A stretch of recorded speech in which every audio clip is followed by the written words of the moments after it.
Good morning, everyone. Sexual harassment is any form of unwelcome sexual behavior that's offensive, humiliating, or intimidating. To throw some light on this topic, prevention of sexual harassment, I welcome Dr. Ashwini MD, the founder, director of Mukta Foundation, which is an organization committed to prevent interpersonal violence and promote mental health. She was earlier a faculty member postgraduate department of psychological counseling, psychology at Montfort College and Jain University, Bangalore. She is counseling psychologist with practice and research interests in the area of intervention and prevention of interpersonal violence, such as intimate partner violence, child abuse, bullying, etc. She was recognized as one of the 100 leaders under 30 from across the globe for her idea titled Focus Formula to Foster Mental Health in Low and Middle Income Countries at St. Gallen Symposium, Switzerland in May 2015.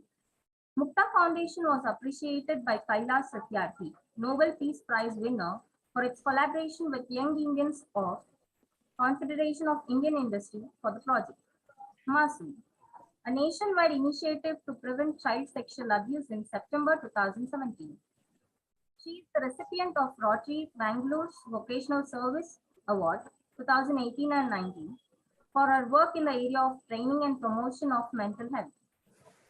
In the year 2019, she directed a campaign titled Child Safety National Priority, where she traveled non-stop 90 days from January 1st to April 1st, 2019 to all the states and 3 union territories to conduct over 150 plus training sessions on prevention of child sexual abuse, thereby becoming the first person to have done this consecutively in the country. She is currently leading an emotional distress helpline due to COVID crisis launched by Mukta Foundation. I welcome you, ma'am. I also welcome our beloved principal, Professor Vidya Shivannavar, ma'am. I welcome you, ma'am. I welcome our ANKURA convener, Kavita B, ma'am. I welcome you, ma'am. I also welcome all the heads of the department, teaching staff, non-teaching staff, and my dear friends. Now I request Ashwini ma'am to take over. Over to you, ma'am. Thank you so much for such a warm welcome. A very good morning to all of you. Thanks to the principal, the HODs, and the coordinator for having me over. I think this is the second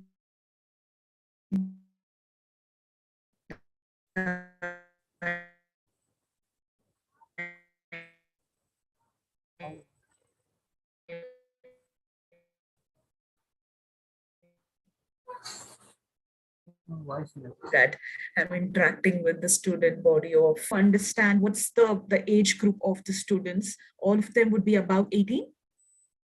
Would the students be above 18, ma'am? Yes, ma'am. Okay. For me to understand, whether they're PU or the degree students. Great then. So to all the students and the faculty members, this is something that's applicable to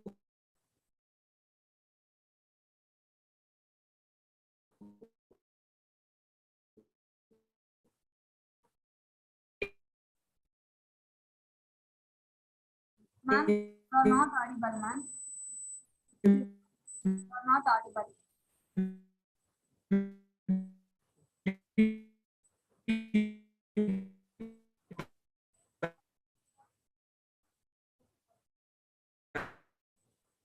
Ashwini ma'am.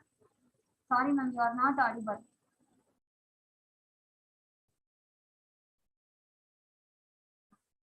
Ma'am, you are not audible, ma'am. Can you hear me now, ma'am? Yes, ma'am, now fine. Okay. I hope we'll go without any glitch, going forward. Great then. It's clear now? Fine then. So what I was telling before, I logged out for some reason that I'm unable to understand is what we'll be discussing today on prevention of sexual harassment. This is something that's applicable to students, faculty members, and anybody for that matter. So what I'll do, maybe the first 25 to 30 minutes, I'm going to introduce the topic to you. We will first talk about what is sexual harassment and the various forms of it. In fact, I'll be covering both sexual abuse and sexual harassment. We will understand it. Then we will learn about certain skills that are absolutely essential for us to be in a position to prevent it. And then I'm going to also talk to you all about, okay, I hope this isn't the case, but if somebody has experienced sexual harassment, what could be done? And I'm also going to talk about what should the community do in order to support somebody who has survived sexual harassment. So there are four things that I'll be covering, which is sexual abuse and sexual harassment. What are they? That's the first topic. Secondly, certain skills that are important for us to respect and implement, something like that of consent skills. That's something that I will talk. Thirdly, I'll talk about what should a survivor do, as as a remedial measure. Then fourth, I'll talk about what should the community do in order to support a survivor of sexual harassment.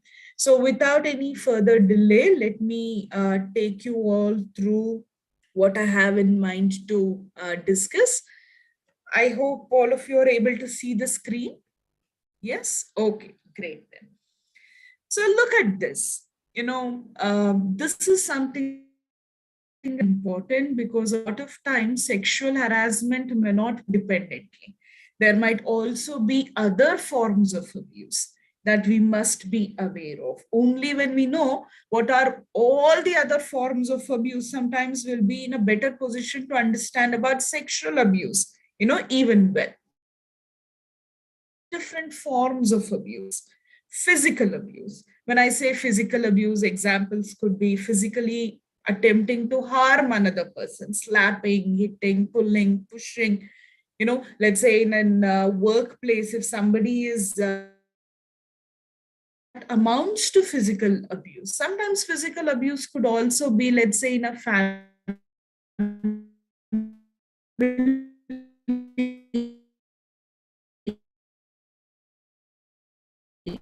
Somebody is not well, not go through all of it because there isn't time, because we'll focus on sexual abuse. But this is something also a form of harassment and abuse. What I'll do is maybe turn off my video, and if that's creating any problem with audio because of the internet fluctuation, okay, any problem going forward. Look at this. The next is technological abuse. Technological abuse is any form of abuse where the person is using the medium of technology. Imagine somebody is sexually harassing something like, you will not be promoted if you do not engage in a sexual relationship with me. And that's something the person is doing over a WhatsApp. Now, WhatsApp being a technological medium, and here the person is using this medium to sexually harass, sexual harassment as well as a technological abuse. Now, the third form of abuse is sexual abuse and harassment, which I'll not elaborate because after this, I'm going to focus specifically on that. Verbal abuse. Verbal abuse is through words.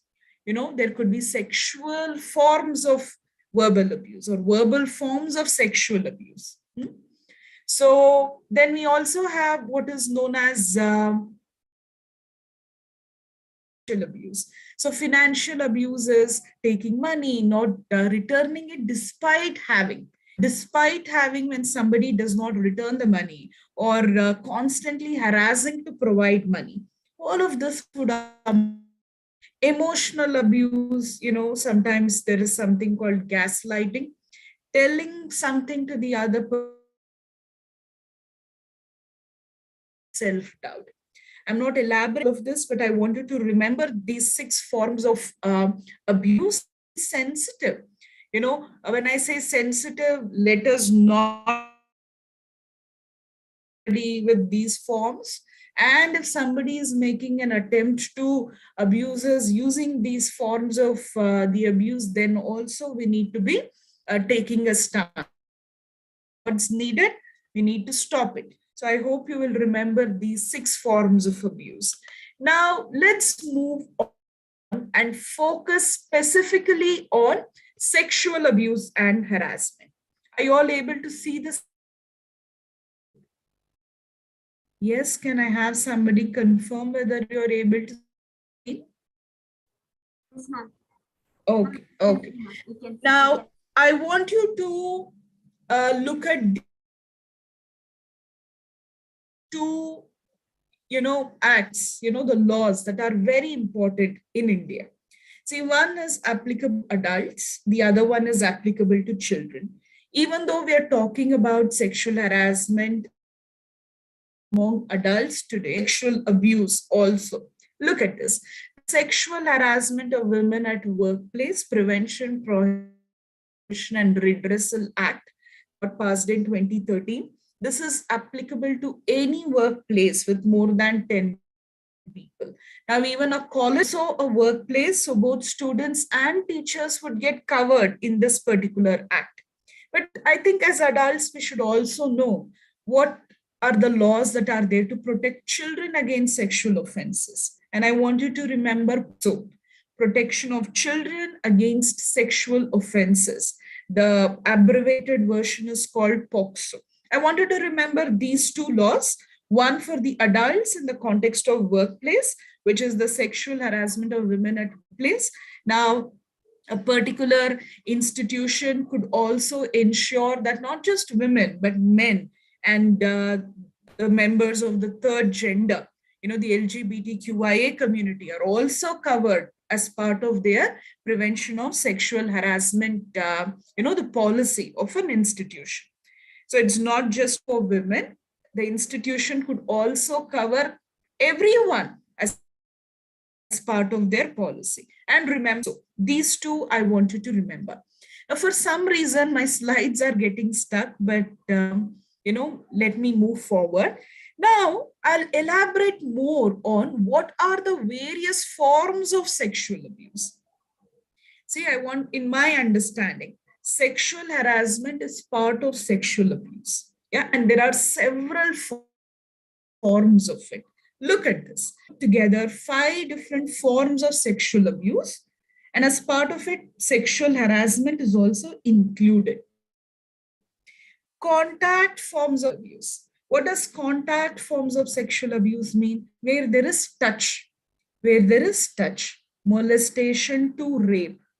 Or you're uncomfortable to be touched and you've expressed it. You've told this person, you know what, I don't like to be hugged, I don't like to be touched. And yet this person insists. Now that would also amount to contact forms of sexual abuse. Then there is something called the visual forms of sexual abuse. Yeah, I know there is not much time, so I want you to put your thoughts on the chat mode. When I say visual forms of sexual abuse, what comes to your mind? The visual forms is the person is not touching you, but then it is still sexual abuse. Can you think of certain example? Forcing another individual to see porn. See, something to do with vision, right? Or sometimes it could also be the gaze, the way the person sees, or the way the person is staring at certain parts of our body. Sexual harassment, abuse is also inclusive of that. It's not just contact forms where there is touch, even through gaze, it is also a form of sexual abuse. Then there are verbal forms of sexual abuse. Verbal forms of sexual abuse means through words. Sometimes it could be what is known as sexting. What is sexting? Texting people in a sexually explicit and exploitative manner. Asking for sexual favors, saying that, in a workplace, telling that, okay, if you do not engage with me in a sexual relationship, I'm going to demote you. Or if you do, then I'm going to promote you. All of this amounts to, a verbal form of sexual abuse, or talking over the phone in a sexually explicit, exploitative manner, or directly, or subtly hinting on certain things that has sexual connotation. All of this amounts to verbal forms of sexual abuse. Now, students and teachers, I want you to be aware that all of this is equally important.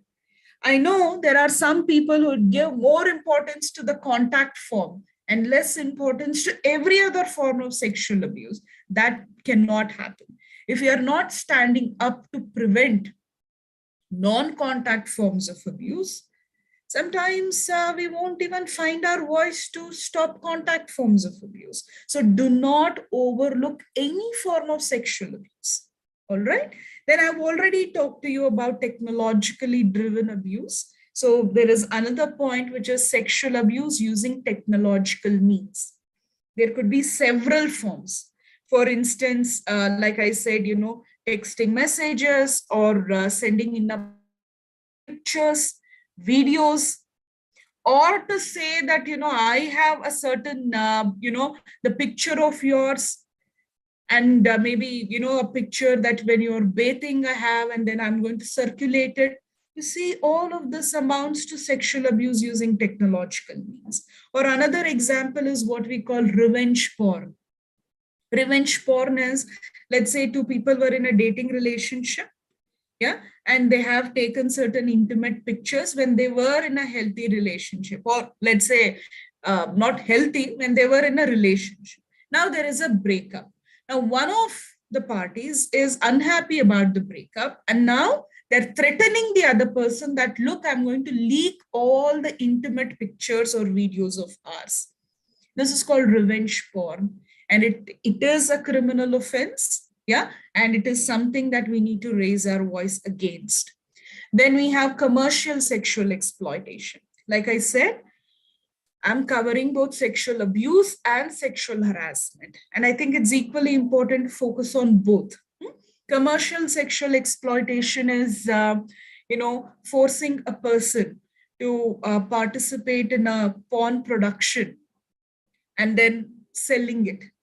All of this, or forced, the prostitution, all of this is commercial sexual exploitation. And as a community of the educators and students, we need to be aware of all these forms of sexual abuse and harassments. Yeah. Now, I'm going in particular with, you remember I was talking to you about the Sexual Harassment Prevention Act that got passed in 2013. According to that, we need to go, a little deeper to understand what's known as the hostile workplace environment sexual harassment. What is this creating a hostile workplace environment? I want you to please go through all the points, that I have on the slide, and I'm also going to explain it. Look at this. The following circumstances, among other circumstances, in relation to or connected with any act or behavior of sexual harassment, may also amount to sexual harassment. I know it's a complex line. All that we are saying is, one is sexual harassment, which is demanding for sexual favor, let's say from a colleague, or in any workplace. Educational institutions are also workplaces, asking for sexual favor. Let's say a teacher, it hurts to give these examples, but we need to talk about it. A teacher saying, if you do not comply, with what I'm asking for, which is a sexual favor, and I'm going to fail you in the exam, or I will not pass you in an internal, assessment. Now, all this is sexual harassment. Now, so here are certain other examples. One is asking and demanding for sexual favor in itself is sexual harassment. Over and above that, look at this. Implied or explicit promise of preferential treatment in her or his employment. To say that if you consent to sexually engage, now I'm going to treat you better in the workplace. I'm going to give you certain other additional benefits. That's also sexual harassment. Implied or explicit threat of detrimental treatment, which is the opposite. To say that if you say no to me, then I'm going to make your life very difficult in the workplace. You see, that's also sexual harassment. Third one, implied or explicit threat about future or present employment status. Telling that if you say no to me, I'm going to throw you out of, the current job. Or to say that even if you leave a job, I won't give you a proper recommendation letter for your future job. You see, all of this amounts to sexual harassment. All of this is part of the hostile workplace environment. The fourth one, interference with her work, or creating an intimidating or offensive or hostile work, telling every other colleague that, this particular person is bad, or spreading rumors. So here directly the person is not telling anything, because the person denied providing that sexual favor. Here the abuser, is creating a hostile environment, not allowing the person to work. So all of this amounts to sexual harassment or humiliating treatment, which is likely to affect, the employee's health or safety. So all of this sometimes would look like it's emotional abuse, but because it's connected to sexual harassment, over and above it being emotional abuse, financial abuse, it's also sexual harassment. I want you to remember this. So far, what I have talked to you is what amounts to sexual abuse and sexual harassment. And I've also mentioned the law that's pertaining to sexual harassment with respect to adults. And even though we are not focusing on sexual abuse among children, but also be aware of POCSO. Now, what I'll talk is how do we learn certain skills in order to avoid, being the harasser or the victim. Look at this. We need to all understand the concept of consent. We need to understand the concept of consent. And consent, I'm glad of late people are talking about it, but then we need to talk about it in an even more nuanced manner. When I say nuanced manner, there are so many types of consent, and it's important that we have clarity. Look at this. Passive consent. If given a chance, I will not even call it consent. What is passive consent? Some people assume this is consent. Just because you're keeping quiet, there are some who will consider that to be consent. Imagine you ask a friend, hey, give me your notes. The other person just keeps quiet. Does that mean the person agreed to give the book? No, they just kept quiet. For all you know, that was a no, because it was not an active yes. But some people mistake this for consent. It should not. Apply the same thing to sexual relationship. Unless the person has said yes, sometimes, let's say somebody is harassing, the person might be traumatized, therefore they keep quiet. That does not mean they have consented. I would tell you passive consent is no consent. Remember that. The next one is implied consent. This is also a highly problematic concept. What is this implied consent? Just because the person had said yes some time ago does not mean it's a yes today. Or just because the person had said yes to something, it's not yes to everything. But the moment a person thinks, hare, he or she had said yes to a sexual relationship 1 month ago, so today also it's a yes. Now it's a mistake. It's a mistake. So therefore, implied consent means somebody might have said yes to something. Say for example, I want to be quite vocal about certain mistakes. Maybe the person had said yes to holding hands, but that does not mean it's a yes to kissing. Maybe the person said yes to a kiss, but that does not mean it's a yes to an intercourse. So you see, implied consent could lead, believing that, okay, this is consent, could get people into trouble. And for all the right reason, the harasser must face the legal consequences. When I say it's implied consent should not be considered as consent and there is legal provision for it, we really need to be, acting and then taking an action against such people. But what's really important is active consent. What is active consent? Active consent is where a person has said yes to this time for a particular thing. Now that is active consent, and active consent is something that we tell vocally, a written form, whatever be it. Now, in order to talk more about the active consent, I wish to talk to you all about a Fry's model of consent. This is coming from an organization called Planned Parenthood. But here, in the context of prevention of sexual harassment, also, this is something that's going to be of help. This is for us to understand active consent very well. It's an acronym. FRIES is an acronym. And remember this. F stands for, we consider something to be active consent only when it is freely given, willingly given. Imagine somebody says, hey, I'm going to jump out of a building if you do not accept me as your romantic partner. And the person, out of fear to save somebody's life, says yes. Is that active consent? No, it's not, because it was not freely given. It was forced. It was imposed. So therefore, please remember, F stands for, we consider something to be consent only when it is freely given. All right. And R stands for, we consider something to be consent when it is, when we know it is reversible. Reversible means what? Somebody might have said yes 1 year ago. Today they might say, no, this is not happening. And they can take it back. Nobody can say, but that day you had said yes. No. All consent is reversible. Okay. I stands for informed consent. What does I stand for? Informed consent. What does informed consent mean? We need to say yes only after knowing what we are saying yes to. Okay, I'll give you one example. This was college students. A guy asked a girl, nobody is at my home, come, let's have a good time.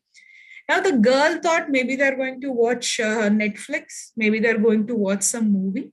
But this guy had a definition of let's engage sexually.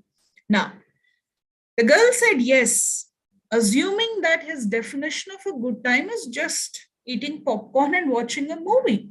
Whereas his understanding of what he was asking was different. Did he communicate in a manner that was well informing the other person what he was expecting? No. And did this particular, the girl give consent after having information?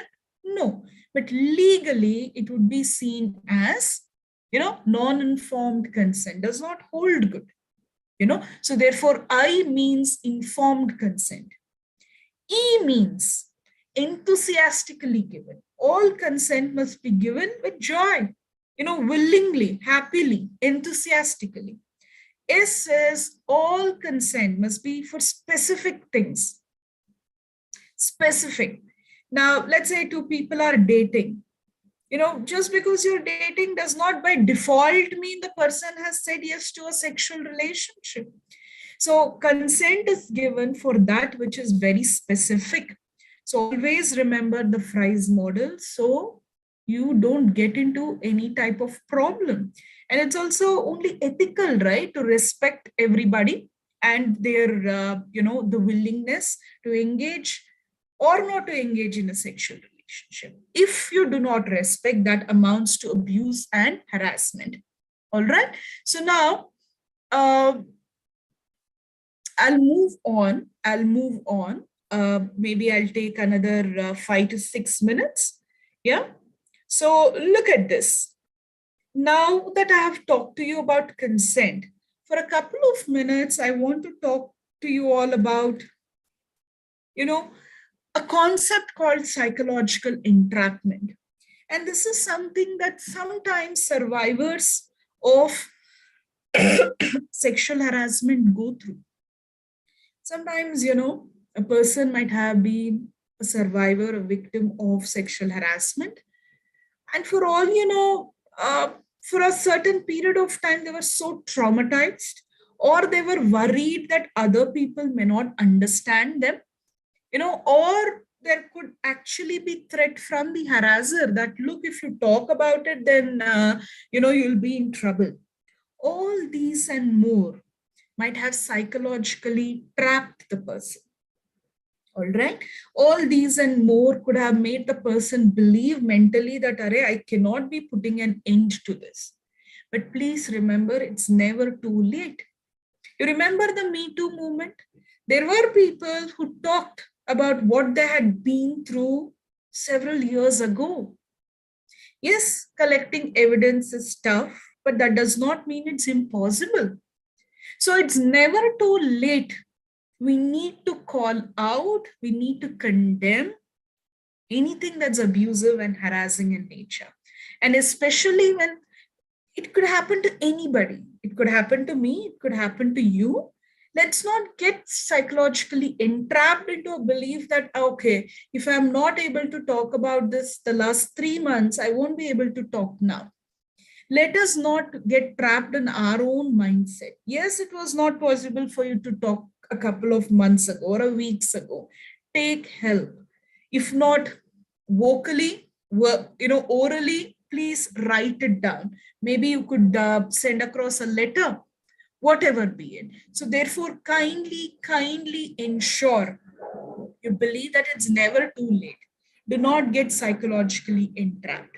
Yeah, there are legal systems. Now, because it's a group of adults, I want you to please be aware, because educational institutions are a workplace. It must have an internal complaints committee. Sexual harassment redressal committee is one, but according to the act, the sexual harassment prevention, the act, there should also be an internal complaints committee. There must be a chairperson, there must be 2 other members, and there must also be an external member. Now, all you teachers, all you students, please be aware of who are the members of ICC. What is ICC? Internal Complaints Committee. Yeah, and you should be aware of it, and the information must be circulated among everybody. And you should have the contact details of the members of the Internal Complaints Committee. So today, if you do not know, I would strongly recommend ask the coordinator, ask, the in charge, who are part of the ICC of our college. And if it is not there, it's high time that we get this committee done. Yeah. Now look at this. A lot of times, I know it feels that we are helpless. Look at this. Learned helplessness. Tell me, is this horse weak? But the horse is feeling that it's tied to this chair and therefore cannot move. But that's not the truth. Similarly, a lot of times when somebody has experienced sexual harassment, or we all feel that we are helpless. No, we've learned to be helpless. But I want you to remember, if we have learned to be helpless, we can also learn to be resourceful. And this resource is both internal and external. Internally, find courage. You do not deserve to be harassed, and nobody should harass anybody. Please remember, none of us deserve to be abused, harassed. Because we do not deserve to be, we need to also find that courage to stand up and say, I do not want to be abused. Back off. If it has happened, it is still, a right and responsibility to say, stop it. So find the inner resource, and also please figure out external resources. When I say external resources, the ICC committee itself is an external resource. The ICC committee, it's there to help you. Or it could be a friend, it could be a parent, or it could be a teacher, or it could be a friend. Please figure out your support system, because together we will find better strength and we can stop that which must be stopped.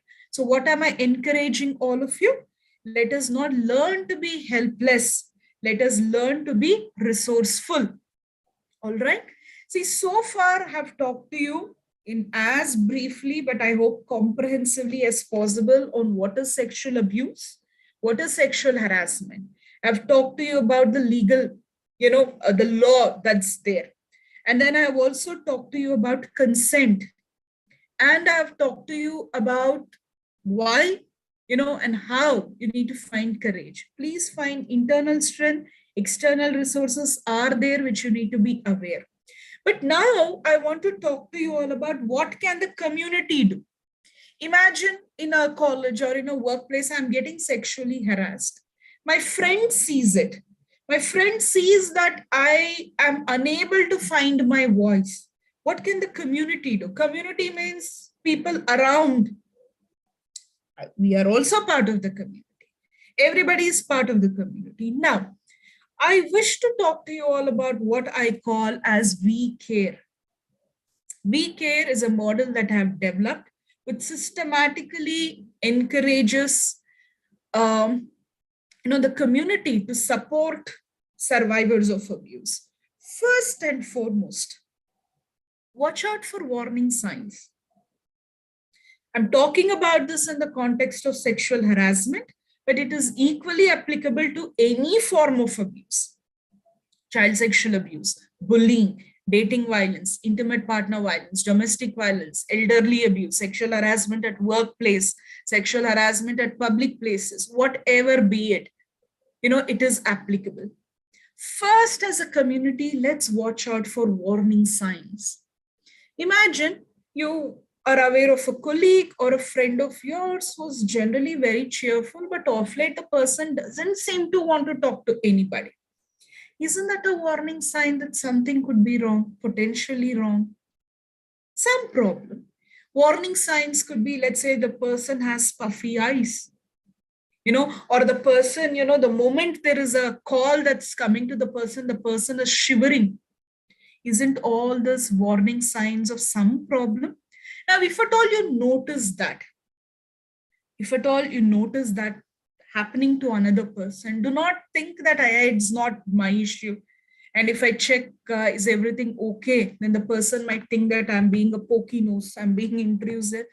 Don't do that, because a lot of times survivors of sexual harassment need our support. Not a lot of times, most of the times, definitely they are in need. So watch out for warning signs. Anything that makes you believe the other person is in some type of problem, watch out. Evaluate the situation. Maybe not in front of 20 people, you can go and ask, hey, you don't look fine. Is everything okay? Is somebody troubling you? That may not be the right way. Instead, figure out a comfortable place where the person is likely to open up and share with you what's happening. Then connect. When I say connect, tell the person something like, I have something to discuss with you. Is this a good time? You know what? Off late, I see that you're not coming to college regularly. And when you do come, you look very, very disturbed. And especially in a particular class, you look more disturbed. And I was observing that. And then I was a bit worried. Is there something that's troubling you? You see, this is the way to connect. Yeah. Always tell people what did you observe and how it's made you feel. And then the person is likely to feel a lot more encouraged to open up, right? Connect. Do not think it's going to be intrusion. Even if the person says, hey, no problem, you always leave the person with an open invitation of, okay, right now you're telling that you don't want to talk to me, but please feel free to connect with me in case you're in some problem. That's going to encourage a person to trust you. And we must be trustworthy, all right? Not spreading it. Instead, doing what's necessary, helping the person write a complaint to the ICC. And by now, I hope you know what is ICC, Internal Complaints Committee. Then acknowledge. Now, let's say the person is talking about what they've been through. Please acknowledge. When I say acknowledge, validate, listen to the person. Usually I take these We Care for 4 hours, 5 hours workshop because there's so much to learn. But today I'm just presenting things to you in a nutshell. Acknowledge, listen, support, do not judge, acknowledge. Then R stands for refer. When I say refer, let's say the person, the survivor of sexual harassment or any form of abuse requires a lot more professional help. Yeah, in this particular case, you can refer them to the Internal Complaints Committee. But before that, you need to be aware of it. Or you can refer them to a counselor, or you could refer them to some other professional that you think it would be in a better position to support this person. And then E, engage. Engage is ask the person, do you want any other type of support? Do you want me to accompany you to the counseling session? Do you want me to help you? If you're telling it, shall I write down the complaint so that we can hand over this particular complaint to the ICC? Engage with the person. When I'm telling engage, you may have to engage the person with informational support, giving them the right information, emotional support, and functional support. Functional support is sometimes people don't know there is ICC. If you know, please empower the survivor. So when we say we care, right, as a community, when we say we care, I can tell you two things will happen. One, the abusers and harassers only will back off. Many a times harassers thrive because they think the community will not bother about what they're doing. But the moment you say we care and you support the survivor, harassers will back off. Likelihood of their backing off is high. And when we remember we care and implement we care, what would also happen is the survivor would gain that much more strength, right? So therefore, let's remember we care, the steps of we care, and also implement when we know somebody could potentially, somebody could be surviving any form of abuse, and in this case, sexual harassment. Yeah, I want you to remember everything that we've spoken. If there are any questions, I would be very happy to take it. Yeah, so this was warning sign. And this is my email ID and the number. I think even in the last session that I had, several of you had written emails to me asking for certain information. Yeah, I'm open to it. I may get back to you maybe tomorrow or so, but I shall definitely get back. So please feel free to get in contact if you need any type of, like I said, informational support, emotional support, and functional support. In the context of any form of abuse, I shall do what I can, and I'll also ensure I connect to the right people. Yeah, and that's a promise. So I'll stop with this. I hope you'll remember everything that we've discussed. And if you have any questions, feel free to ask. Or if there is anything that you wish to share, I'd be open to listening to all of you. Thank you so much. Thanks to the principal, the coordinator for getting this program together. Thank you so much, everyone. Thank you. Thank you, ma'am. Now I request if anyone is having any doubts, can ask your doubts or questions.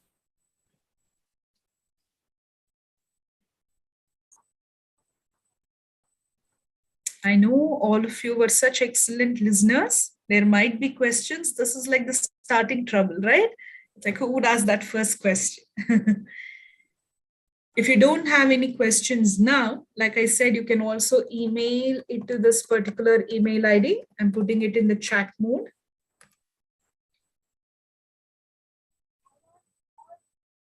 Feel free, because you see, if we do not ask, if you are uncomfortable talking about this particular topic, and that's why many harassers will continue to do that, because they think as a community, what, people won't talk about it. There is stigma. We need to break the stigma. Only when we break stigma, is there a possibility that harassers back off? Yeah. And sexual harassment can happen to girls, boys, it can happen to members of third gender. It can happen to anybody. So now I see a question. Vivekananda is asking this: how to prevent, stand up to sexual harassment in public places like public transport or public crowded places? Thanks, Vivekananda, for asking this question. Now, I wish to talk about this, let's say, using something that I've come across. This is what we call bystander. Who is a bystander? A bystander is a witness to what's happening. Are you all listening to me? Who is a bystander? Somebody who is a witness. So let's say we see somebody is getting harassed in a public place. What can you do? I read this in one of, I think it's called some one dot organization or something on those lines. They have come up with 3 things that you can do. 3 Ds. D, I want you to remember. First one, direct, meaning you can directly ask the person to stop. You could tell something like, it looks like you're unnecessarily touching this particular person in this bus. Stop it. Directly you can, provided it's also safe for you. Okay? Directly we can. Sometimes we can tell, look, do not just fall on that person. There is enough and more place. Please move there. Gently but firmly, we can directly intervene. If that is not possible, distract. When I say distract, you could say something like, there's police here, stop behaving like this, or something like distract. Or let's say, this person is getting troubled. You can go close to the person and say, ma'am or sir, can you please come here? So that you're distracting the situation there. The third thing is you can delegate. Delegate is sometimes, yes, safety is a concern. We may not be able to do anything about it. Call up 100, tell that, in this particular public place right now, this, mob, and then they're misbehaving. Or let's say it's happening in a public transportation. There is nothing wrong. And in fact, that's the responsibility of a conductor and a driver. You could tell this driver or conductor that, look, this particular person seems to be troubling the other, do something about it. At least when we indicate to these harassers that we've noticed and we are talking about it, they are it's possible that they will back off. So what are the 3 ideas that I shared? What can you do? Thanks, Vivekananda, for that.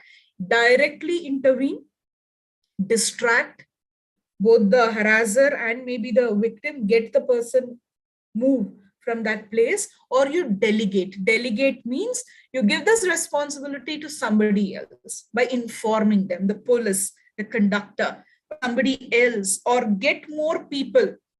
If you alone are not able to, at least 2 or 3 people, you can say, no, look, I am afraid to stop it. Can you also help me? Can you also help me? 3 people, 5 people, any day better than one person. But we need to do something about it. Yeah, we need to do something about it. So direct,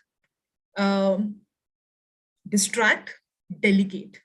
Okay, this is coming from this organization called the DOT Initiative, if I remember it. Thanks for that question. I saw somebody else had raised their hand.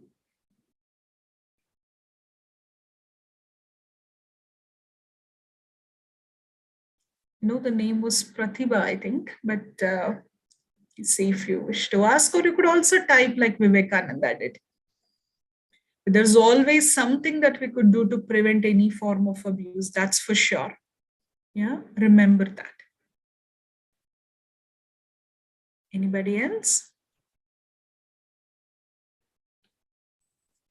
You can write, you can talk, you can text, that's one of the, yeah, write to me on email, we'll get back for sure. That's all, ma'am. Yes. Friends are asking me questions. Not able to hear you? I think they are hesitating to ask, ma'am. I understand, and in a world, in a country where talking about sexual harassment is a stigma, it shouldn't be. But please remember, we do not talk about it, that encourages the harassers. As survivors, we need to talk, God forbid, but if we have survived, let's talk.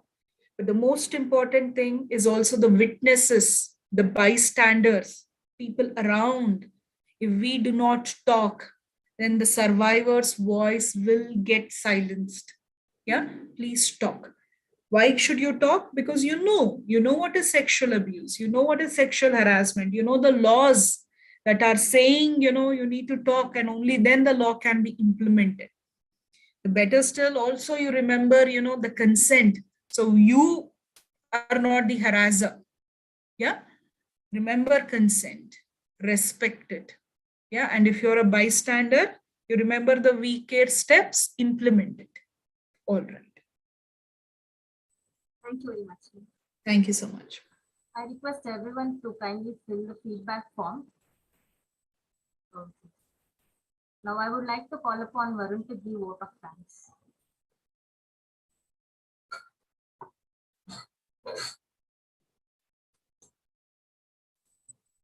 Good afternoon, all. As all good things come to an end in the life, so is the webinar.